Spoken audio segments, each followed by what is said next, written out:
জঙ্গলে এক দুষ্টু শিয়াল বাস করত। সে সব সময় মাথার মধ্যে কুচুন্তা নিয়ে ঘুরে বেড়াতো। একদিন হাতি মামার সামনে পড়ে গেল। আরে শিয়াল পণ্ডিত, আজ আবার কোন কুমতলব নিয়ে বের হলি? আরে হাতি মামা, আমি আর মাথার মধ্যে কুচিন্তা নিয়ে বের হব না। এখন আমি বনের রাজা সিংহ মশাইকে ভালো বুদ্ধি পরামর্শ দেব। আরে তোর কথা কি আমি শুনবো নাকি? তুই টুনি সাতটা ছানা খেয়ে ফেলেছিস। এই বলে হাতি মামা চলল বনের রাজা সিংহ মশাইয়ের কাছে। আর যেতে যেতে বলে, বেটাকে আজকে আচ্ছা মতো বলবো। বেটাকে আজকে আচ্ছা মতো বলবো।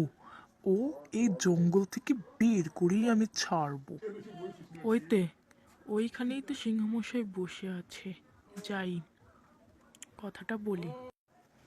সিংহমশাই, সিংহমশাই, আজ আবার শিয়াল কুচিন্তা আর কুমতলব করছে। আজ বেটার জঙ্গল থেকে বের করে দেব।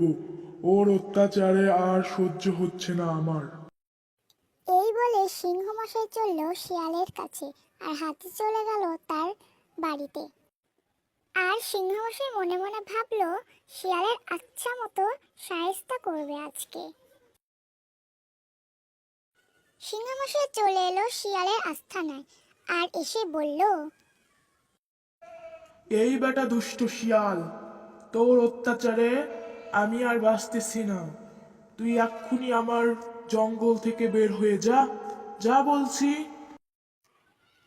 তারপর সিংহ মশাই চলে যায়, আর শিয়াল হাঁটতে শুরু করে অন্য জঙ্গলের উদ্দেশ্যে।